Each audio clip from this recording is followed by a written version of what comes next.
Okay, so praise God again for another time ng ating pong discipleship training. Sorry at hindi tayo nakapag-meet last week, last Wednesday, dahil noong mga panahon na yon ay very busy rin ako doon nung sa aming visit sa Saudi. But then we thank the Lord na maitutuloy natin po yung ating lesson tonight. Okay? Now, let me just share yung ating pong lesson today as we continue yung ating pong discipleship training.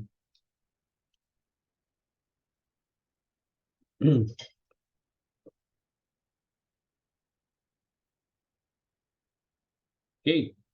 Now, sa ating pong discipleship training, as we go ahead with our lesson, sabi nga natin, meron tayong 4 na module dito sa ating discipleship training. Inuulit-ulit po natin ito, kada lesson natin, para lubos nating matandaan lagi kung ano ba yung ating tatahakin at ano ba yung tinutumbok natin, ano bang goal natin dito sa ating training na ito.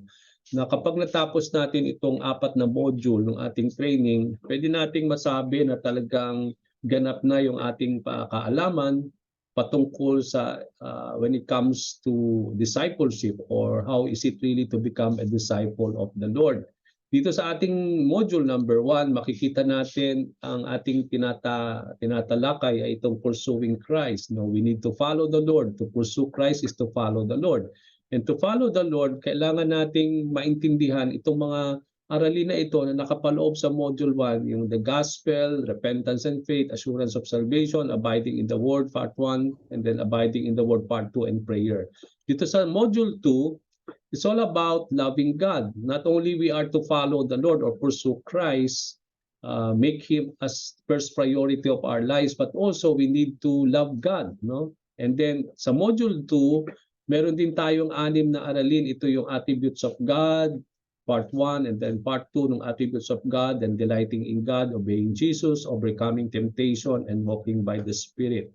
So in Module 3, we will move to another lesson. Ito yung cultivating godliness, at nakapaloob sa module na yan, yung practicing the one another's, committing to the local church, the use of time, money and possessions, humility and forgiveness. And then the last module, yung ating making disciples, we will be talking about yung mga lessons about fasting, spiritual gifts, evangelism, the cause of discipleship, disciples, making disciples, saka catching a world vision. So yan po yung kabuuan ng ating training. But so far, at this moment, nandito pa tayo sa Module 1 with regards to pursuing Christ. At sabi nga natin, yung mga last time, natapos na natin yung the Gospel, and then natapos din natin sa mga previous months na ating pag-aaral yung repentance and faith, and then also yung assurance of salvation. At nandito po tayo ngayon with regards to abiding in the Word, Part 1. Okay, nasa Part 1 na po tayo ng abiding in the Word. Now, dito sa abiding in the Word, mga kapatid, sabi nga natin, when we talk about abiding in the Word, why we need to know how to abide in the Word of the Lord is because ito yung palatandaan na tunay tayo mga disipulo ng ating Panginoon. Kasi sabi ni Jesus Christ sa John chapter 8 verse 31, no? Sinabi dito ng Panginoon that if you abide in my word, no? Dito ibig sabihin, ito yung pinag-aaralan natin na tayo raw ay kailangan manatili sa salita ng ating Panginoon.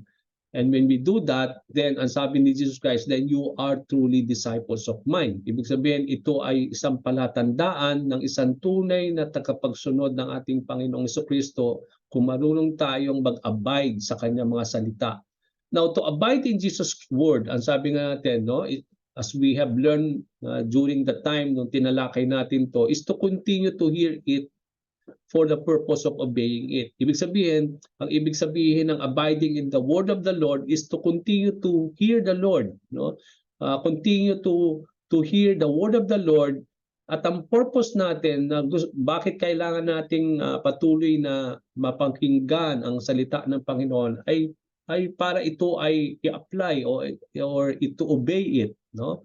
And that is the purpose Yung to abide the word of the Lord is to continue to hear it for the purpose of obeying it. As Christian, it is essential that you cultivate the godly habit of taking in God's word on a regular and consistent basis. Dapat yung ating pong habit, no? Dapat yun ang ating kaugalian na para bang lagi meron tayong regular at consistent basis of abiding in the word of the Lord, no? Yung continuous hearing, continuous abiding in the word of the Lord for the purpose of obeying it. Okay? Now, in our session on abiding in the word, meron tayong sinasabi na dito sa part 1 and part 2, pag-aaralan natin yung ano yung mga bagay na ginagawa natin pagdating sa salita ng Panginoon, no? And that is hearing, reading, studying, memorizing, and meditating. Kaya kung titingnan natin yung ating diagram dito as we started this, nandyan yung hear, ay kumbaga sa yung 5 daliri ng ating kamay ay ito ay merong nagsisimbolize, sabi nga natin when we hold the Bible, ang ating intensyon bakit natin hawak-hawak ang Bible is that we want to hear from God, we want to read, we want to study, memorize, and meditate. So dito makikita natin that whenever that we open the Bible, ang intention natin is to hear from God because God spoke through His words at ang kanyang mga salita ay nakasulat sa Biblia. Kaya ang intention natin kapag hawak natin ang Biblia is that we want to hear from the Lord. Second thing, when we hold the Bible, we want to read it. No? We want to read. And napaka-importante na kailangan natin basahin ito. And then another thing is to study. Hindi lang po na gusto natin basahin, as we read, we want to study. And at the same time, memorize and then meditate. So yan yung 5 bagay na nakapaloob when we know how to abide in the Word. So to abide in the Word of the Lord means to hear, to read, to study, to memorize, and to meditate. Okay? Now, mga kapatid, last time, no June 21, inumpisahan na natin natapos natin yung hearing God's Word. Okay? And then, nung last June 28, nung last week, bago tayo nag-skip, no? Natapos din natin yung reading God's Word. So today, umpisahan natin yung another lesson regarding study or studying the Word of the Lord. Okay? Now let's proceed. Sabi dito, studying God's Word, read Ezra chapter 7 verse 10. Ngayon, ang tanong natin, when we read this passage, why did Ezra study God's law? Bakit pa raw pinag-aaralan ni Ezra ang kautusan na ibinigay ng ating Panginoon? So tingnan natin po, no? Ano ba ang nakasulat sa Ezra chapter 7 verse 10? Ito po yung verse. Ang sabi dito sa verse na ito, for Ezra had devoted himself to the study and observance of the law of the Lord and to teaching its decrees and laws in Israel. Okay? Now, ang tanong natin sa mga nakasagot o nag-study nitong ating pong lesson today, bakit nag-aral ng salita ng Panginoon patungkol sa kautusan ng Diyos si Ezra? Ano bang intensyon? Why did Ezra study God's law based on this passage? Okay, kung yung iba na hindi po nakapag-aral, just look onto the screen. Pwede naman din yung sagutin yan dahil nandyan din naman ang sagot doon sa screen natin, doon sa verse sa Ezra 7:10. So based dito sa Ezra 7:10, ano ang dahilan? Why did Ezra study God's law?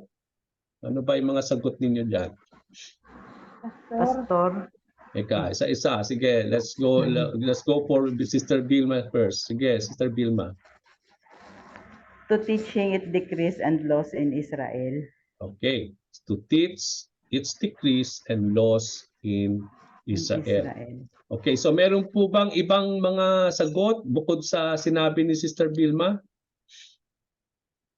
Yun din yung mga sagot ninyo na kung bakit, ang dahilan bakit nag-aral si Ezra ng kautusan ng Panginoon.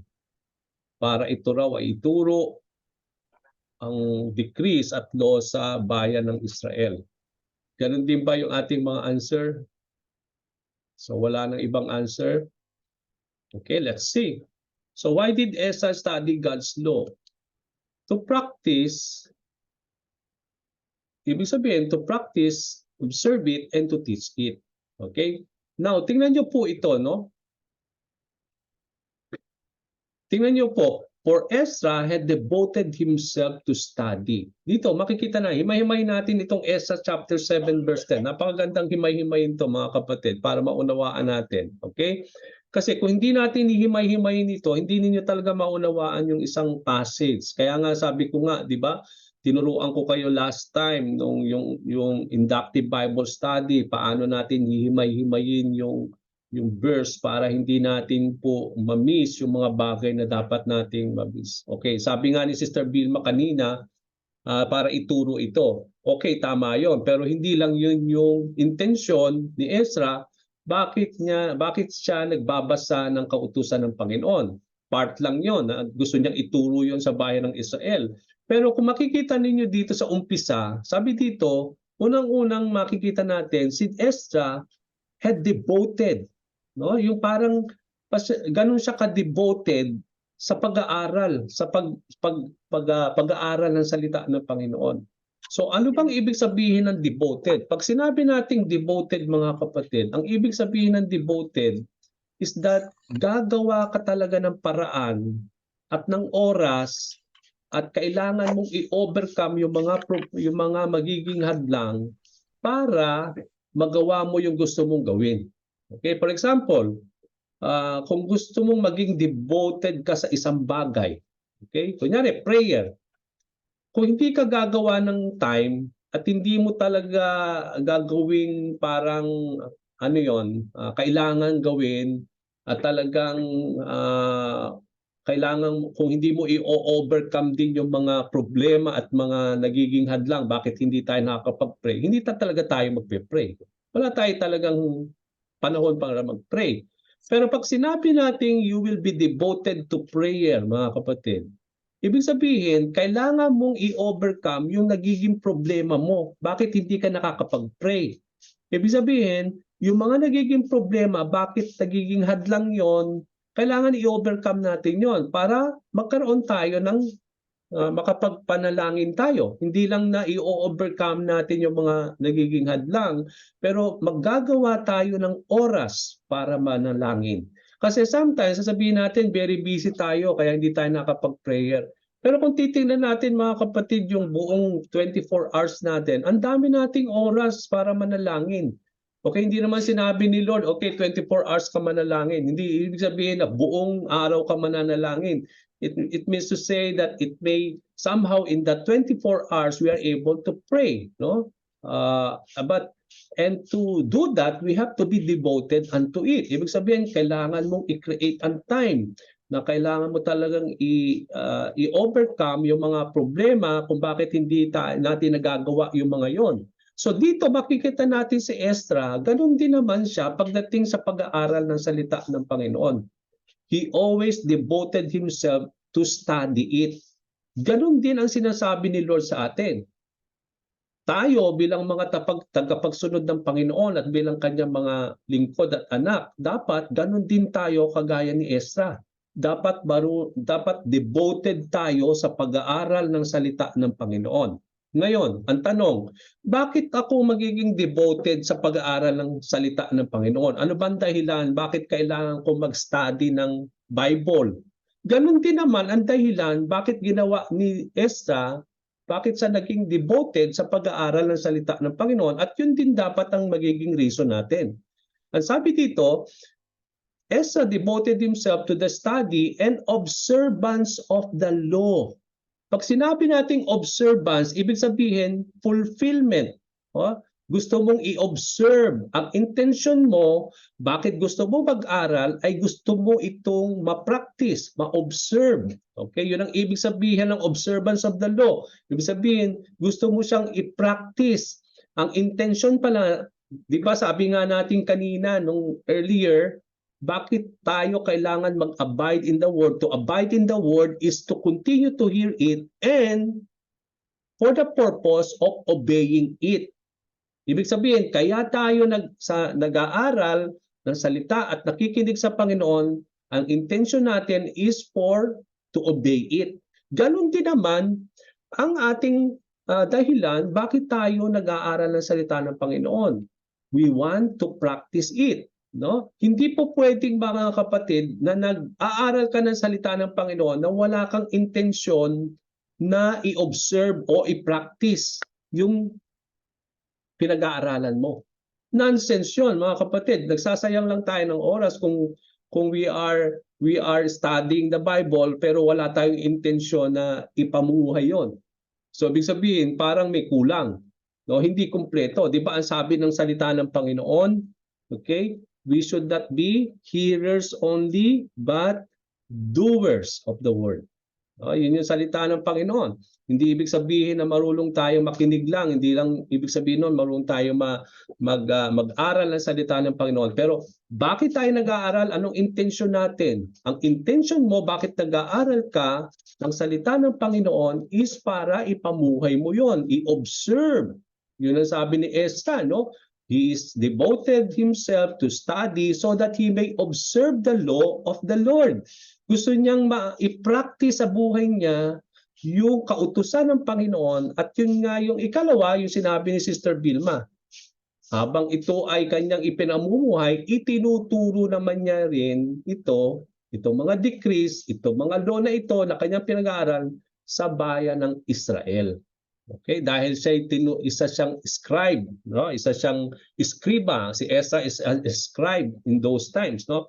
Siya yung nagtuturo ng law in his time at during those times. So, ang intention dito ni Ezra is hindi lang application noon sa kanyang buhay and how he will observe the law or to practice it at ipamuhay ito at the same time ito ay gusto niyang ituro sa bayan ng Israel. So, sa ating din mga kapatid, yan din dapat ang maging intensyon natin. Na to abide in the word of the Lord, hindi lang to hear the word, hindi lang to read the word, but to study the word. Okay? As you read it, you study it. Okay? Hindi po pwede mga kapatid na nagbabasa ka ng isang bagay na hindi mo iniintindi. At kapag iniintindi mo yan, ibig sabihin, you are already studying it. So, habang nagbabasa ka, pinag-aaralan mo na siya. When you are reading the word of the Lord, you are already studying it. And when you are studying it, you are already somehow interpreting it so that you may able to apply it into your life. Okay? At the same time, para lang din na ituro natin ito sa ating mga nasasakupan. Ganun din naman, di ba? Kapag nag-preach tayo, nagtuturo tayo ng Bible study, anong unang-unang gagawin natin? Kukuha lang ba tayo sa internet, sa Google lang ba tayo? Tapos kokopyahin, copy-paste, yun din ang ituturo natin. Hindi mga kapatid. Kung gusto nating maging devoted tayo sa pagtuturo, sa kaalaman sa Panginoon, dapat tayo ang devoted sa pag-aaral noon. Tayo ay first hand. Gusto natin yung first hand na maituro ito sa ating mga nasasakupan. Kaya nga, ang intensyon natin, bakit natin pinag-aaralan ng salita ng Panginoon is because once you are able to study the word of the Lord, you are able not only to apply it, hindi lang mai-apply mo yun sa sarili mo, at the same time, ang intention mo is that ituro ito sa iba. Okay? Kaya nga, napakahalaga na bago tayo magturo ng salita ng Panginoon, be sure, kailangan talaga na napag-aralan mo yon. Hindi po pwede na nagtituro tayo ng salita ng Panginoon sa ating BS, nag-share tayo na hindi mo naman talaga pinag-aralan. No? Kailangan, yung tinuturo natin, pinag-aralan mo yon. Alam mo yon yung tinuturo mo. Ganon din si Ezra, no? Before he may able to teach its decrees and laws to the Israel, ganon daw siya ka-devoted to study those decrees and laws. Kaya napaka-importante po yan. So ang intensyon natin, bakit tayo nag-aaral ng salita ng Panginoon is to practice and to teach it. Ganon din tayo mga kapatid. We want to practice what we are reading, what we are studying, and also to teach it, ibahagi sa iba, sa inyong anak, sa inyong mga asawa, sa inyong mga mahal sa buhay o sa ating nasasakupan sa ating pong ministry at sa ating iglesia. Okay, so that is something that we need to understand. So ang intensyon natin, bakit tayo nag-aaral ng salita ng Panginoon? I-apply, ipamuhay, at higit sa lahat, pangalawa, para ituro ito sa iba. Okay? So that's it. Now, let's go to question number 2. Studying God's Word. Read 2 Timothy chapter 2, verse 15. Okay, may dalawang tanong tayo dito sa verse na ito. What must we be in order to present ourselves approved to God as a workman who does not need to be ashamed? Ano ba daw ang kailangan tayo maging para ma-present natin ang ating mga sarili na para bang approved to God as being workman who does not need to be ashamed? Okay? Now, pangalawang tanong natin, what must we do with the word in order not to be ashamed before the Lord? Ano daw din ang dapat nating gawin dun sa salita in order not to be ashamed before the Lord? Okay, let's study now first 2 Timothy 2:15. Okay. Ito po yung 2 Timothy chapter 2 verse 15. Do your best to present yourself to God as one approved, a worker who does not need to be ashamed and who correctly handles the word of truth. Now, let's proceed with our first question. Yung unang ating question. Sabi dito, what must we be in order to present ourselves approved to God as a workman who does not need to be ashamed? Okay, ano po ang mga sagot ninyo dito sa unang question dito based sa 2 Timothy 2:15? Sa akin po, Pastor, magiging kalugod-lugod sa paningin ng Diyos. Okay, Ay sa harap pala ng Diyos. magiging kalugod-lugod, okay, sa harapan ng ating Panginoon. Okay? Meron po bang mga ibang answer pa bukod dun sa sinabing Sister Seni? Merong iba pang mga answer? Pastor, Sige lang, you go ahead. sa akin po, I need to be diligent or I need to do my best to pray. Okay, to be diligent and to do your best. Okay. Okay? Meron pa? Lana? Sa akin po, Pastor, Sige, Sister Mads. sa akin po isang manggagawa na dapat walang ihahiya at tapat na nagtuturo ng katotohanan. Dapat na nagtuturo kung ano ang katotohanan. Okay? Now let's see yung ating pong sagot dito. We need to be diligent.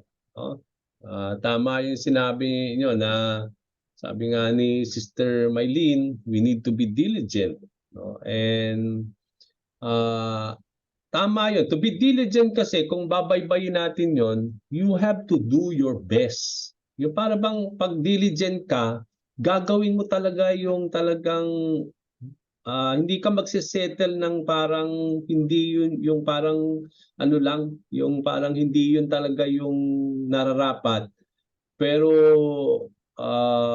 gagawin mo talaga yung nararapat at mas higit pa para ma-present mo yung sarili mo. Okay? Yun yung ibig sabihin ng diligent kasi. Na yung parang you will do everything, do your best. No? Kaya nga dito, sabi dito ni Paul kay Timothy, nung sinusulat niya itong letter na ito kay Timothy, ang kanyang exhortation, ang kanyang encouragement kay Timothy, di ba alam natin na si Timothy is a young pastor who is leading the church.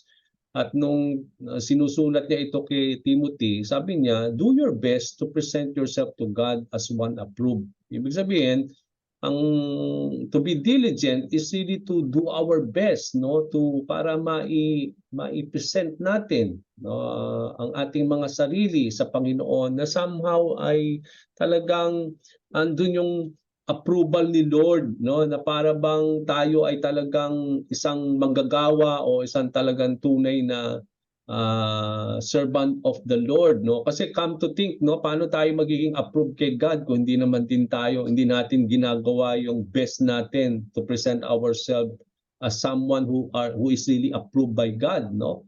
Kailangan nandun yung sabi nga natin, 'di ba, kapag tayo ay kunyari nag-a-apply ka, bago aprubahan yung application mo, no, kailangan i-present mo talaga yung sarili mo na talagang you have all the experience, yung talagang you are saying that you will do your best, yung talagang ibibigay mo talaga yung best mo para makuha mo yung trabaho na yon, no, sa interview, kung may exam yon, you will do your best so that you will become approved, no, na talagang after nung interview na yon, you will able to, after nung exam, after yung everything, when you do that best, you will able to have that job, no. Ganun din naman when it comes to us as servants of the Lord, bilang manggagawa ng Panginoon, bilang mga anak ng Diyos, pinipresent natin ang ating sarili sa Panginoon na talagang sa lahat ng bagay na ginagawa natin, hindi tayo gumagawa na para bang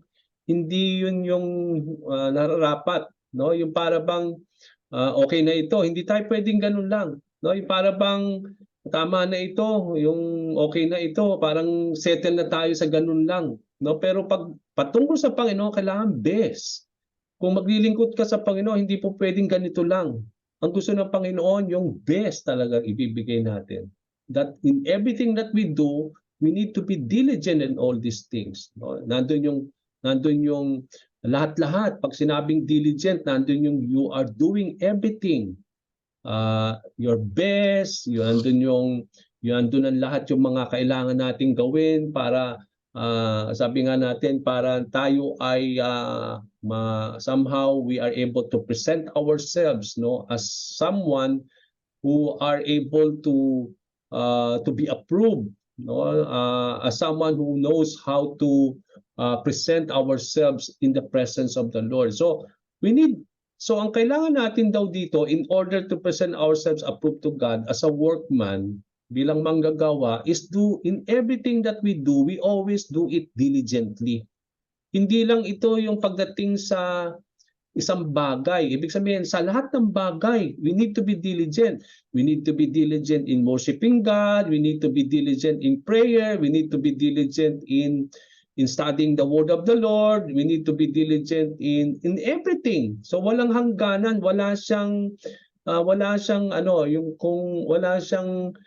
somehow na area na hindi ka magiging diligent sa pagdating sa bagay na yon. Pero sa lahat ng ating buhay bilang Kristiyano, sa paglilingkod, sa pagsamba sa Panginoon, sa mga bagay na kinumand ni Lord, kailangan nating maging diligent ang ating mga tayo sa mga bagay na ganoon. Okay?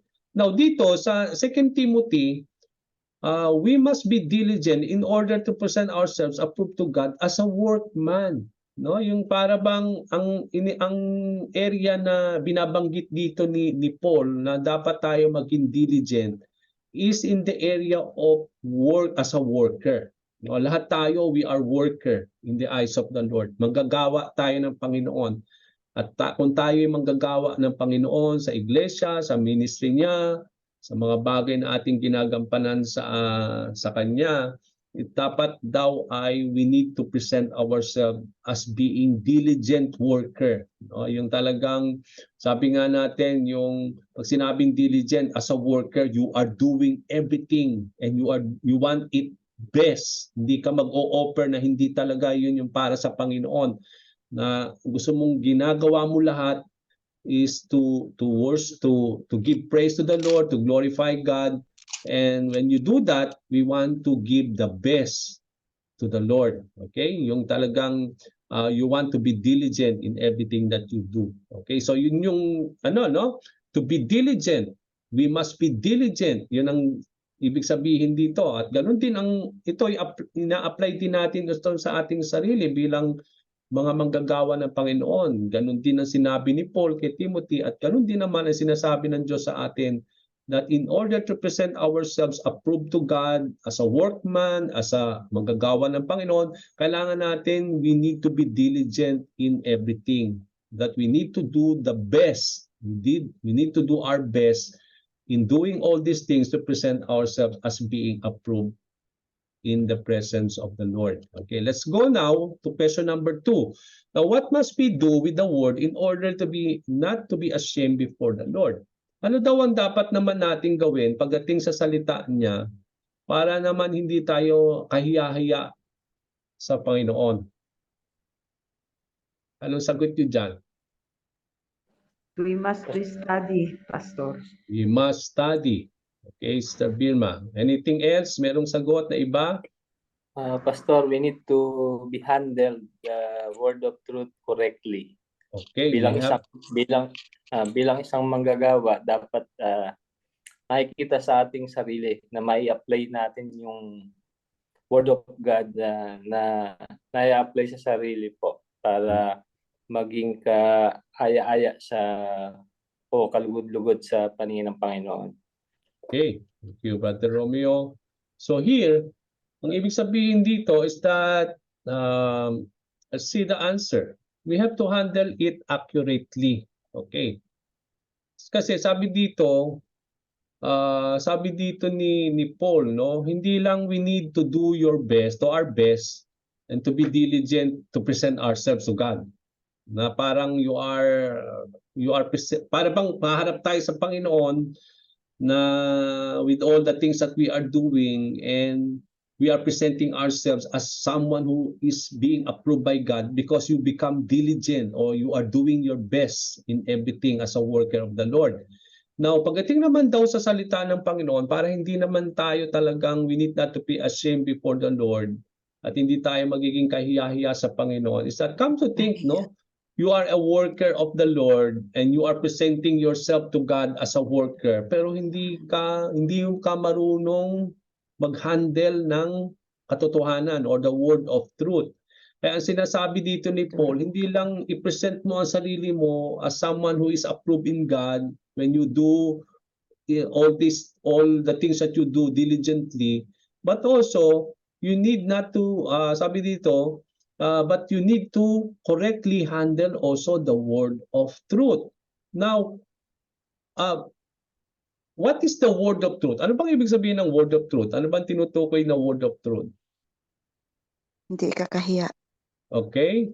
Hindi, yung word of truth. Anong ibig sabihin ng word of truth? Ano yung word of truth? Truth. What is the truth? Saan Katotohanan. Yan, ang katotohanan. At saan makikita ang katotohanan? The word Sa of truth. Biblia. Sa Biblia. So pag sinabi nating word of truth, yan ang God's word. Yan yung Biblia, no? Alam natin na pag sinabing word of truth, saan ba natin makikita yung mga truth sa Bible, no? Sa salita ng Panginoon. Kaya word of truth, ibig sabihin ang tinutukoy na word of truth dito, yung scripture o yung Bible o yung salita ng Panginoon. So, kung iyon pala ang word of truth, yun ang salita ng Panginoon, we need to correctly handle the word of truth. Now, to accurately handle it. Now, what do we mean by handle the word of truth? Correctly handle the word of truth. Anong ibig sabihin kaya nun? How do you handle it accurately? Anong ibig sabihin nun? Sige, expound natin to para maintindihan natin. Correctly handle the word of truth. Di ba pag ang ibig sabihin ng handle, panghawakan. Okay, di ba? Panghawakan. Okay, yun ang handle, di ba? Pag handle, yung parang hawakan yun eh. Okay, yung bang ibig sabihin nun? Yung bang ibig sabihin yan? Correctly handle the word of truth? Panghawakan ang salita ng katotohanan? Yung bang ibig sabihin nun? Sino may Tagalog Bible? Basahin mo nga itong 2 Timothy 2:15 sa Tagalog. Kung sino Sa meron Tagalog Tagalog. po, Pastor, Sige, sabi sige. niya dito, sikapin mong maging kalugod-lugod sa paningin ng Diyos, isang manggagawang walang dapat ikahiya at dapat na magtuturo ng katotohanan. Okay. Okay. So doon, tingnan niyo po sa Tagalog, no? Yung correctly handle, yung marunong magturo ng katotohanan. At ang katotohanan ay ang salita ng Panginoon. So to correctly handle the word of truth, marunong kang magturo kung ano talaga yung totoo. No, hindi ka nagtuturo ng talagang hindi naman yun ang talagang word of truth. Bible, di ba? Sometimes, bakit tayo kailangan nating mag-aral? Kasi gusto mong makita ang katotohanan at yung katotohanan na yun yung ibabahagi mo. Paano naman kung hindi mo pinag-aaralan yung word of truth? So hindi word of truth yun. So kasi paano word of truth yung tinuturo mo kung hindi mo naman correctly handling it? At ang sabi ni Sister Seni doon sa Tagalog version, correctly handling the word of truth is yung pinag-aaralan mo at itinuturo mo yung katotohanan. Paano mo malalaman yung katotohanan kung hindi ka nag-aaral ng salita ng Panginoon?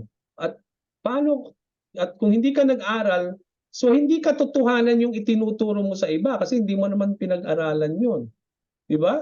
So, ganun din naman. Kaya nga sabi niya kay Timothy, kung magsishare ka ng salita ng Panginoon, Timothy, sabi niya, hindi lang na kailangan ka na i-present mo yung sarili mo, maging kalugod-lugad ka sa Panginoon at gawin mo itong lahat ng mga bagay na isang manggagawa, but also at the same time marunong kang somehow mag-aral, at the same time magturo. As you study, you are able to teach. Yun yung ibig sabihin ng correctly handling the word of truth. Pinag-aaralan mo kung anong tunay na totoo nito at ang katotohanan nito para yung katotohanan na yan ay tinuturo mo. At hindi mo malalaman ang katotohanan kung hindi mo pag-aaralan yon. So yun ang ibig sabihin handling the word of truth accurately. Ibig sabihin kung ano talaga yung nakita mo, ang katotohanan doon sa salita ng Panginoon, yung katotohanan na yun na nakita mo ang itinuturo mo. Hindi kasi sinungalingan mga kapatid. Kasi maaaring hindi totoo yung tinuturo natin kung if you are not really correctly handling the word of truth. Mabigat po talaga yung pag-aaral. Kaya nga studying God's word, hindi po ganyang kadali yan. Hindi lang yung parang binagbabasa lang tayo ng salita ng Panginoon na hindi mo talaga inuunawa, yun yung correctly handling it so that you may know exactly ano bang ibig sabihin nito, ano ba ang katotohanan nitong salita na ito, na kapag nalaman mo lahat-lahat yun yung itinuturo mo ngayon sa iba. Yun yung correctly handle the truth or handle the word of truth accurately. Accurately, ibig sabihin yung talagang accurate ka talaga na ito talaga yung sinabi sa salita ng Panginoon. At kung paano natin gagawin yan, kung mag-aaral ka talaga ng salita ng Panginoon. When you do diligently in studying the word of the Lord, no? Magiging diligent tayo sa pag-aaral, and when we do that, you are able to correctly handle the word of truth. No, na ibabahagi natin. Sabi nga natin kanina, hindi lang sabi ni Ezra na ituturo ito, kundi i-apply. No? Yung ating intention is to practice it, to observe it. At the same time, to teach this word of truth. Yun nga, you correctly handling the word of truth, inuunawa kung ano yung ibig sabihin, anong katotohanan nito, at yun ay ibinabahagi at itinuturo sa iba. Okay? Kaya yun nga na naman yung intention natin, no? Studying God's word, hindi lang para sa atin yon. Okay? Yes, para sa atin, para ipamuhay. Pero hindi lang yun para sa atin. Yun ay para ituro sa iba. Okay? Yun yung ganun din ang ibig sabihin dito ni Paul kay Timothy. Kaya nga dapat maging diligent tayo sa pag-aaral ng salita ng Panginoon para marunong tayong mag-handle ng salita ng katotohanan. Hindi lang na ito ay ma-apply natin, kundi ito ay talagang maituro natin yung katotohanan na yon na dulot ng salita ng Panginoon. Okay? Now, let's go to question number 3. Read carefully the chart and become acquainted with the books of the Bible and what kind of literature they are. Okay? So meron tayong chart dito at kailangan daw sabi dito, alamin daw natin ang mga libro ng Bible. Okay, tanungin ko muna kayo, how many books are in the Bible? How many in the Old Testament? How many in the New Testament? Sino ang makakapagsagot niyan? 66. Total, and then how many in the Old? 66 total, yes. And then what? How many in the Old? How many in the New?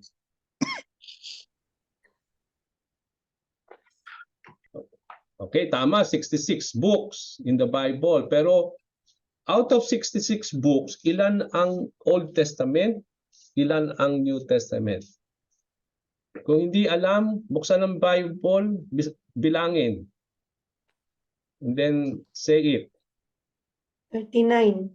Okay, 39 ang Old Testament. So how many is the New Testament?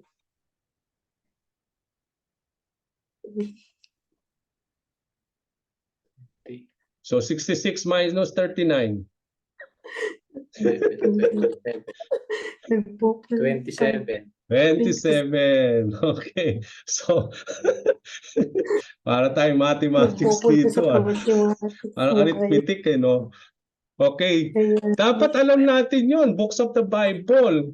Kasi dapat alam natin 66 books and then how many books? Okay, 39 in the Old Testament, 27 in the New Testament. Okay. Now, maging acquainted daw tayo sa libro ng Bible. At ano ba ang pag pinag-aralan natin yung mga books sa Bible, what kind of literature they are? Ano bang iba't ibang klaseng literature ang mga libro ng Bible? Okay, dapat alam natin 'yan kasi if we want to study the word of the Lord, dapat acquainted ka, alam mo ang Bible, kung ano-ano yung mga libro, ilan ito, at ano yung mga iba't ibang klaseng literature na nakapaloob dito sa Biblia. Okay? Tingnan niyo po yung diagram. At a glance, ito yung nandiyan sa manual ninyo, pero kinat ko lang, pinaste ko lang dito sa ating screen para makikita ninyo. Okay, so kung makikita nyo, parang siyang cabinet. At dun sa cabinet na yan, sinalansan nung diagram yung mga makakasama. Okay? So dun sa unang yung sa taas at pangalawa, ito yung Old Testament books at itong ikatlo, ikaapat, ito yung New Testament books. Kung mapapansin natin sa Old Testament, ano yung makikita ninyong mga literature dyan? Ano iba't ibang klaseng dyan based on the diagram? Okay. History. Poetry, Prophecy. okay? Laws. Mga laws of Moses. Yeah. Diba? Yung Mosaic Law, okay? Tapos, doon muna tayo sa Old Testament muna. Okay, sa Old Testament muna. Okay, merong history, poetry, laws of Moses, prophecy, Major prophets. minor prophets. Okay. Biography. Ngayon, ang tanungin ko kayo, ano yung mga libro na nakapaloob sa historical books o history? Diyan sa diagram. Genesis, Exodus, Leviticus, Numbers, tsaka Deuteronomy. Okay?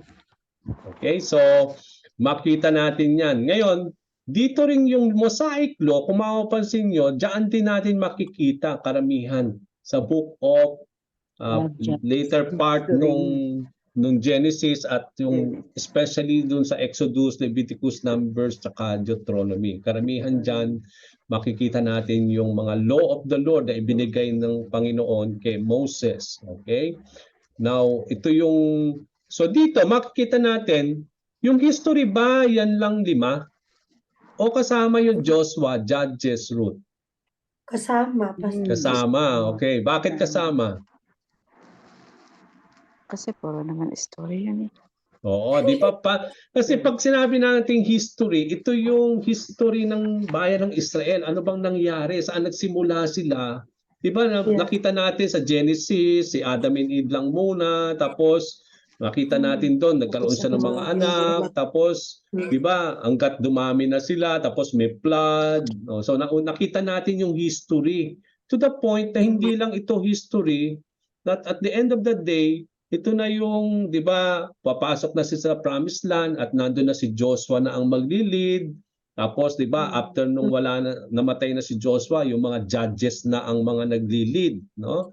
Di ba, wala pang king noon. So, nung bago magkaroon ng king si King Saul, mga judges ang namumuno, mga judges, di ba? Sila Samson, sila Deborah, yan ang mga judges of Israel, no? So, sila yung namumuno in those times, no? Tapos yung history ni Ruth, no? Yung, di ba? Alam natin yon. Tapos First Samuel, dito nagsimula na yon. And then second, yung mga First Chronicles, Second Chronicles, okay? Tapos Ezra, tapos Nehemiah, and then Esther, okay? Now, ito yung mga stories.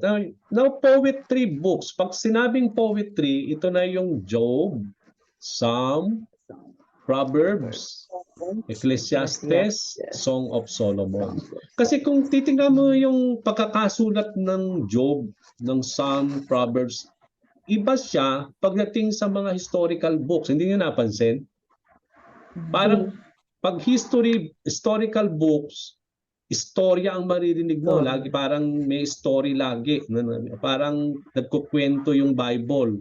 Pero kung titingnan niyo yung poetry books, hindi siya nagkukwento. Mga proverbs siya. Yung Psalm, alam natin ang ibig sabihin ng Psalm, no? Ito yung mga awit. Okay, Proverbs, no? Kawikaan. Ecclesiastes naman, no? Tapos Song of Solomon, and then Job. So mga poetry books yan.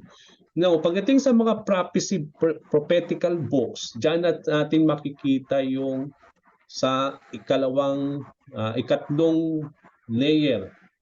Kung mapapansin ninyo, mga prophecy ito. Dito natin makikita yung mga prophets. Okay? Sila Isaiah, Jeremiah, okay? Ezekiel, Daniel, yan. Okay, so yan yung mga prophetical books. Okay? Now, tanong ko rito, anong ibig sabihin ng major prophets at minor prophets? Bakit tinawag na major prophets sila Isaiah, Jeremiah, Ezekiel? Ang mga minor prophets naman sila Daniel, Hosea, Joel, Amos, Obadiah, Jonah, Micah, Nahum. Ito, nag-aaral tayo, ha? So, anong pagkakaiba ng minor prophets dun sa mga major prophets? Mataas ba sila o mas mabigat ba itong major prophets sa minor prophets? Anong pagkakaiba ng dalawang ito? Sa major prophets yata, Pastor, is yung Yes, nagsasalita si kinakausap ni Lord. Si Lord. Okay? So, ibig sabihin, kinakausap lang ni Lord si Isaiah, Jeremiah, si Ezekiel, pero kila Daniel, Hosea, hindi niya kinakausap. Diyan nagmula si Jesus, Pastor. Okay. Diyan nagmula si Jesus. Oo nga. So, ano pagkakaiba nung major prophets sa minor prophets? Yan yung mas malaki yung responsibility nila, Pastor. Mas Ay, yung part nila. malaki. Mas malaki ang responsibility ba? Na yung part nila. Okay. Okay. Now, ilang chapter ang Isaiah? Buksan niyo yung Bible ninyo. Pwede niyo sabihin sa akin ilang chapter ang Isaiah? Uklap ng Bible. Hanggang anong chapter ang Isaiah? Ilang chapters? Sino nakakita? Yan nakakita na?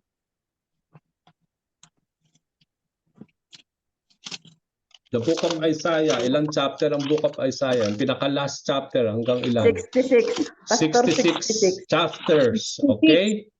Okay, 66 chapters. Okay, yung kay Hosea, ilang chapter ang Hosea? 14, Pastor. 14. Yung kay Joel? Joel. 3. 3. Kay Amos? Nine. 9. Okay? Now, kay Ezekiel, ilan? Ilan chapter ng Ezekiel? 48. Ngayon, 48. Ngayon, dyan sa mga bilang na yan, ano ang pagkakaiba ng major prophets sa minor prophets? Mas matagal. Mas marami ang sinulat. Yes, mas maraming sinulat, Sinulat. maraming, ang haba niya ay hindi kahaba nitong mga minor prophets. Pero pareho sila. Lahat, walang, ibig sabihin, si Isaiah, kung i-compare mo kay Daniel, parehas lang silang propeta. Kaya lang, ba't tinawag na major prophets si Isaiah, Jeremiah, at Ezekiel compare kay Daniel, Hosea, Joel? Kasi ang isinulat nilang book, na prophetical book, na Isaiah, Ezekiel, Jeremiah, ay mas mahaba kaysa kay Daniel, Hosea, Joel, Amos. Yun yung ibig sabihin ng major prophets at minor prophets. Okay? Maiksi lang yung kanilang pagkakasulat nung kanilang prophetical book. So, yun yung tandaan ninyo, kapag may nagtanong, ano ibig sabihin doon? Major prophets is because mas mahaba ang librong ito compare sa mga isinulat ng mga minor prophets. So, yun lang po ang pagkakaiba niyan. Yung anointing, yung lahat-lahat ng patungkol sa Panginoon, pare-parehas po silang mga propeta ng Panginoon. Tinawag sila ng Panginoon, kaya walang kinikilingan si Lord, di ba? Alam naman natin, walang kinikilingan, walang favoritism kay Lord. Hindi pwedeng favorite niya si Isaiah, hindi naman niya favorite si Joel. No, lahat yan tinawag ni Lord. Okay? Bilang mga propeta niya para ipahayag ang salita ng Panginoon. Kaya equal sila. Kaya lang nagkaroon ng distinction ng major and minor is because yung haba ng sinulat. Okay? Kaya nagkaroon ng major prophet, minor prophets. Okay? So yun yung Old Testament. Okay? Now, let's go to the New Testament. Okay, punta tayo sa New Testament. Ano-ano yung mga literature ng New Testament? Biography, history. Okay, history. Meron ding history, no? Merong mga letters. Okay, another is gospel, prophecy. prophecy rin, at merong other letters. Okay? Now, tanong. Okay, bakit biography ang Matthew, Mark, Luke, and John? At sino ang parang biography nino? Jesus. Okay, yes. Okay, although sabi nila biography ang sawag nila dyan, pero actually hindi naman talaga biography yan. The gospel ang tawag natin dyan, no? Gospel. Ito yung gospel ni Jesus Christ na isinulat ni Matthew, Mark, Luke, and John. So, dito natin makikita na talagang sabi nga natin, now dito sa apat na ito, sino ang mga disciples talaga ni Lord? Yung talagang original na disciple sa apat na yan. Sige, konting pag-aaral. Okay, John. And then? Peter. Sino? Hindi, sa apat lang na gospel. Si Luke. Ay, si Mark. Pastor, si Mark. Ay. Naguluhan na. Okay. Sino yung original na 12 dito sa apat? Lahat ba sila kasama sa 12 original? Lahat po. Do sa 12? Sa 12 po kasama silang lahat. Tama po.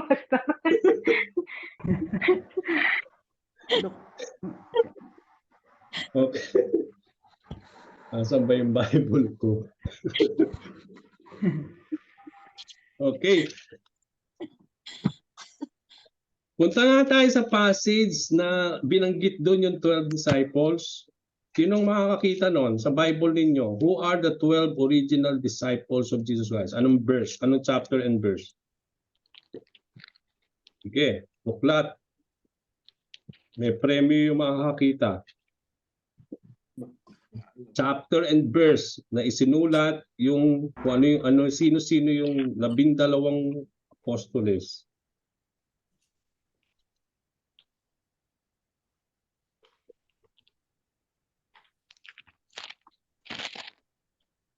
Kaya nga dapat na hawak ninyo yung mga Bible natin kapag nagte-training tayo. Okay? May nakakita na Simon. Ano yung Simon. pastor? anong chapter tsaka anong verse. Pinanggit yung 12 dyan sa gospel. Sa Mark yun.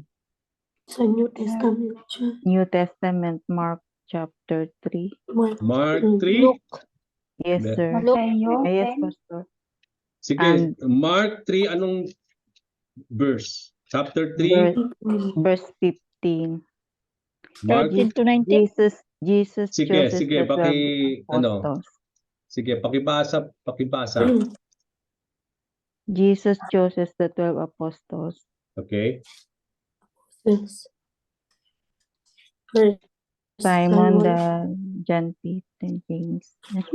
Andrew, Philip. Yung ba yun? Yung ba yung Pastor? Bartholomew. Opo, yun. Oo, yun. Sige, Matthew, sige. Matthew, Thomas, James, son of Alphaeus, Thaddeus, Sige, Simon. basa. Judas. Yun lang po, Pastor. Okay. Diba? So, Ulitin ko, these are the 12 appointed. Simon. Sino si Simon? Siya si Peter, diba? Later on, Known as Peter, Pastor. binago ni Lord yung name niya, no? Dati Simon talaga ang pangalan ni Peter Simon. originally. Kaya nga Simon Peter ang tawag natin Simon kay the- Peter. Okay, isa Simon siya. Peter. James James. at ang kanyang kapatid na si John. Okay, magkapatid si James at si John. Sila yung Zebedee brothers. Okay, tapos si Ju- tapos Philip. Andrew, Philip, Bartholomew, Matthew, Thomas, John. Nandiyan ba si Mark? Sabi ko nga sa inyo kanina. Wala. Nandiyan ba si Mark, si Luke? Sino lang yung, Wala. sa Matthew. apat, sino yung tunay? Si Matthew Si Ma- at John. si John. Si John. John. Okay. Wala na ha. Baka di yata kayo nag-aaral ng salita ng Panginoon. Si Matthew pala sa si John talaga. Si Matthew at si John lang. Okay? Yan. Okay, tapos si Mark, hindi siya talaga part ng 12 disciples. Si Luke din, di ba? Hindi siya si Luke siya isang doktor. Okay? He's a doctor, and then nandun yung kanyang hunger. Kaya nga sa umpisa pa lang nung Luke chapter 1, binanggit dito ni Luke agad, di ba? Sa chapter 1 na kung makikita ninyo doon na ang intention niya, bakit niya sinulat itong Gospel of Luke, no? Sabi niya sa verse 1, no, sa chapter 1, many have undertaken to draw up an account of the things that have been fulfilled and among us, just as they were handed down to us by those from the first who were eyewitness and served. So tinutukoy dito ni Luke yung mga sinulat ng mga first eyewitnesses. Ito yung 12 disciples, no?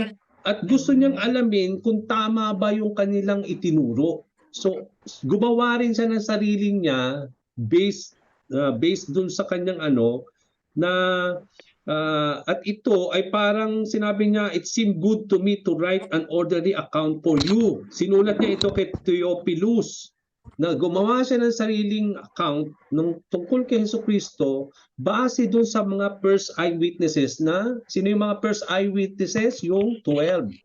Yung 11 disciples kasi wala na si Judas, di ba? Take back after nung pinagkanulo niya si Lord. So makikita natin dito, sinulat niya yon based doon sa mga account na tinestify nitong mga original na disciples. So balik tayo doon sa ating before we close. Pangakita na, tapusin lang natin itong Bible at the glance. Okay, yung gospel, ito yung Matthew, Mark, and Luke, and John. Ang dalawa sa original, Matthew and John lang. Okay? Now, history. Bakit history? Dito natin makita ano ang istorya ng Acts. At sino sumulat ng Acts? Si Paul. Si Si Paul, Pastor. Si Paul ba?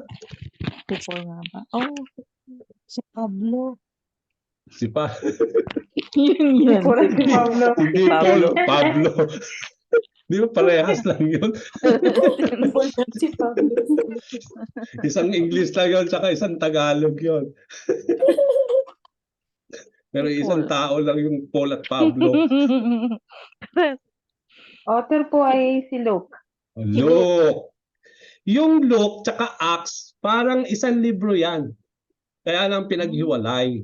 Kasi yung Luke, parang gospel, yung Acts, parang istorya. Anong ang ini-istorya ni Luke dito sa Acts?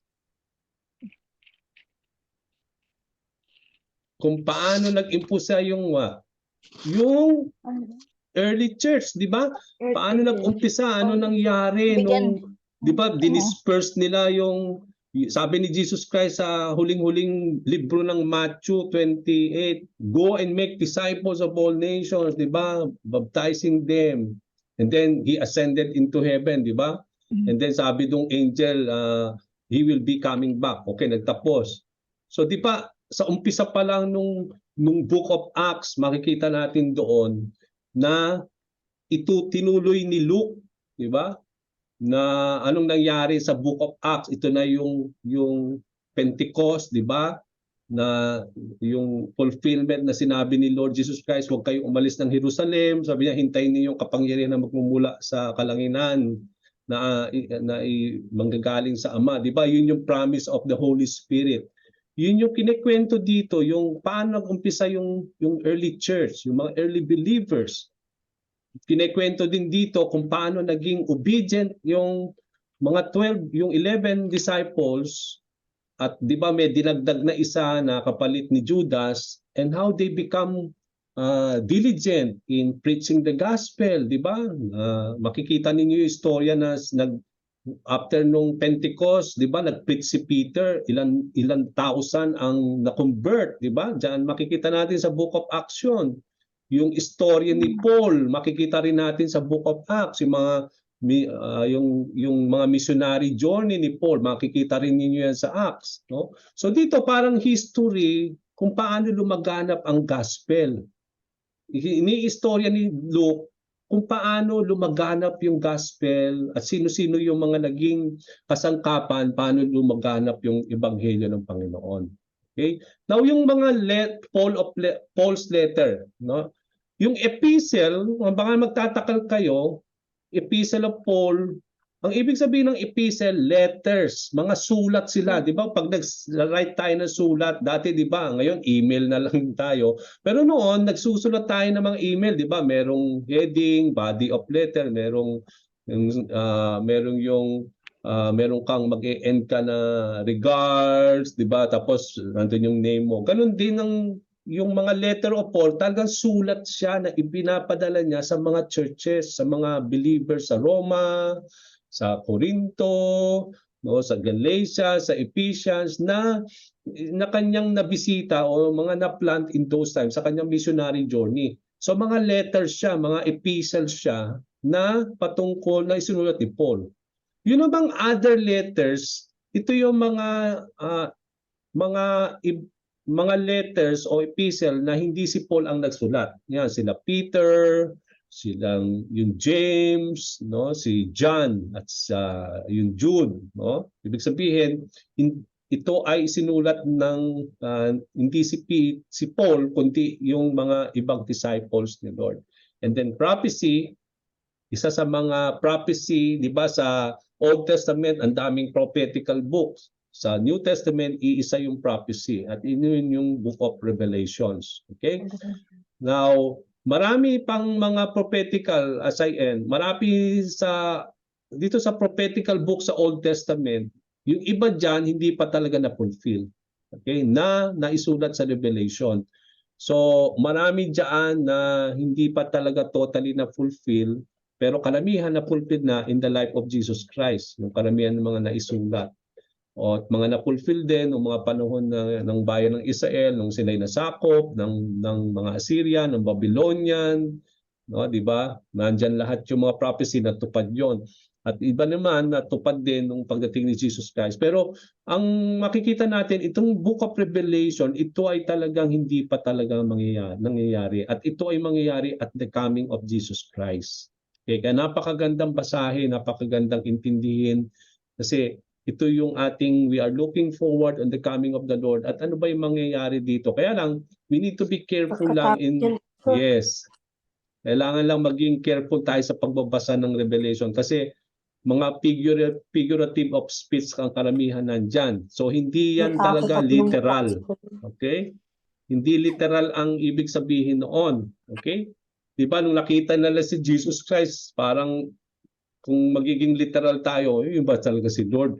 Kasi parang ibang yung pagkakasulat sa Book of Revelation nung naipahayag si Jesus Christ. Pero yun ay parang hindi siya literal, kundi figurative speech. Okay? So kailangan nating intindihin yon, merong talagang interpretation na tamang interpretasyon para pag binasa natin yung Book of Revelation. Okay, so dito tayo magtitigil. We are already time. So tuloy na lang po natin next week itong ating pag-aaral ng ating So let me just stop this share, and then I hope you have nice time today. Okay, so let me just stop the recording and I'll give this recording back to you and let us